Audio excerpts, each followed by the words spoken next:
there's a long section. The spring fits into that section. We'll remove the clamp using a material like this. There are 2 screws here. We'll unscrew these screws and pull the lock out. It can be repaired. I've repaired it before. It can be replaced. We'll probably replace it. Repairing it is a bit tricky. Sometimes it works when we knock on the door. When I look at the socket, I see that it's in place. There's no dislocation.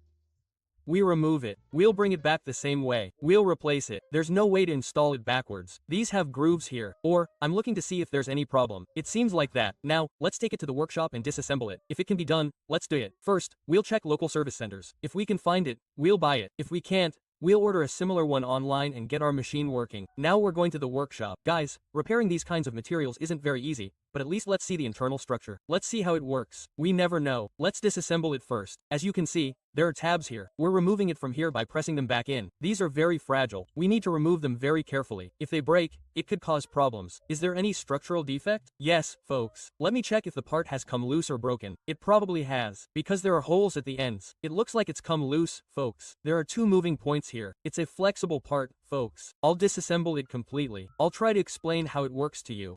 These switches work in 2 directions, folks. Voltage enters from the center. When we close the washing machine door, this mechanism here moves forward. It creates contact and starts the machine. There's also a 3rd pin here. This 3rd pin's function is very important. There's a contact mechanism here. There's a round material that resembles a magnet. It's called 1 metal. Thanks to the working system here, our mechanism is released, and we can easily open the door from here. So, as long as this contact is closed, we definitely can't open the door. Now, I want to explain this again, folks. As you can see, there are 2 contact points. One of them enables the machine to start. The second contact, as I mentioned, is related to the heat here.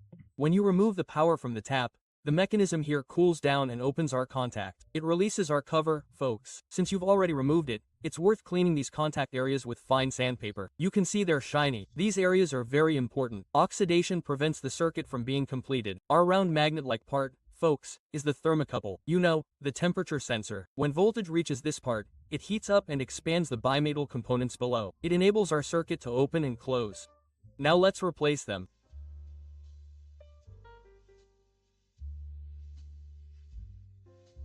Let's plug it into our machine. Let's all see what happens together. We're making sure the socket is properly seated. Otherwise, we might have problems. The washer is blinking right now. Then, it should work as soon as you press it. It did. You can hear the noise, but I'll order a new one anyway. I noticed some issues with the mechanism. It might break again in a few days. I hope this video was helpful. We made the necessary repair with a screwdriver.